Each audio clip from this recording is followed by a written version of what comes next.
অনেকবার অনেকবার তো তুমি আমার এই পিঠে চাবুককে মেরেছো, কিন্তু কিন্তু একবার তোমার ওই নিজের বিবেকের পিঠে চাবুক মেরে দেখো তো, তোমার মন সত্যটা ঘুমিয়ে গেছে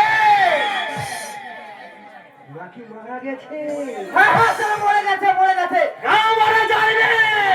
বেকারত্বের জ্বালা সহ্য করতে না পেরে আমার মনসত্বটা একটু একটু করে শেষ হয়ে গেছে। না, আমি বলছি না, মারা যায়নি, মারা যায়নি, ওটা ঘুমিয়ে আছে। একটু খোঁজা দিলে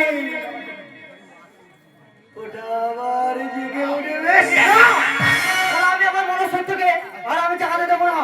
যেদিন আমি বেকার ছিলাম ওই সৎভাবে বাঁচার জন্য একটা চাকরির আশায় অফিসে দুয়ারে দুয়ারে হন্য হয়ে যখন ঘুরে বেড়াচ্ছিলাম, সেই দিন তো কেউ এই বিবেক মনুষ্যত্বের মূল্য বোঝেনি।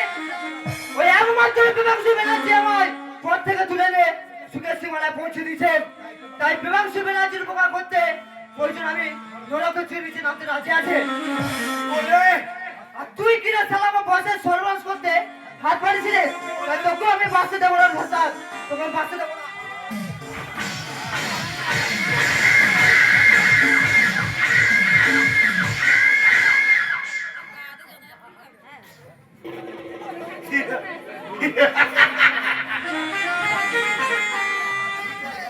সিংহই জালে আটকে পড়েছে, তাই তো ওই মেয়েটি দুটাও তাকে লাথি মারতে পারা।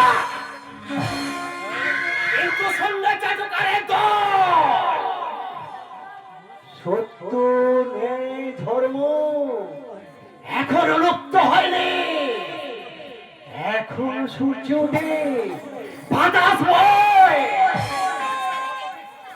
তাই তো তোদের মতো মহাপাপীদের শাস্তি দিতে আকাশ থেকে ছুটে আসতে বজ্র সামান্য শক্তির অহংকারে উন্মাদ হয়ে আজকে তোরা কেউ সাচার শামুক মেরে শাসন করছিস, সেই পাপের শাস্তি থেকে কেউ তোরা রেহাই পাবি না, কেউ না।